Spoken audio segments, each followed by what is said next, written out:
Hi hello నమస్తే అండి. ఈ వీడియోలో చూసినట్టయితే పేషెంట్ నడవలేని స్థితిలో మన క్లినిక్ వచ్చాడండి.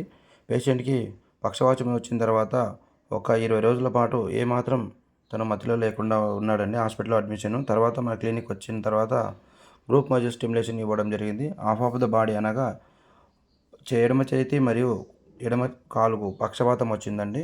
మనము గ్రూప్ మజిల్ స్టిమ్యులేషన్ ఇవ్వడం జరిగింది. దాంతోపాటు ప్యాసివ్ ఎక్సర్సైజ్, యాక్టివ్ ఎక్సర్సైజ్ చేయడం ద్వారా 15 రోజుల్లో పేషెంట్ యొక్క మార్పు అనేది ఏ విధంగా ఉందో మీరే చూడండి.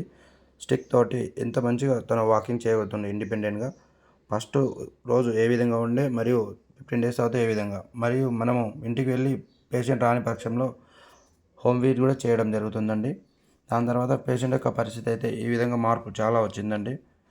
పేషెంట్ యొక్క పరిస్థితి అనేది ఏ విధంగా మారిపోయిందో మీరే పేషెంట్ యొక్క ఫీడ్బ్యాక్లు వినండి. రాయలసీమకి వచ్చిన నా పచ్చవతం వచ్చింది, బాగా అయింది. 2 నెలలు అవుతుంది, కంట్రోల్ అవుతుందా, ఇంకా చేయించుకుంటుండా, మంచిగా చేయించుకుంటుండే, ఇప్పటికైతే మంచిగా అవుతుంది.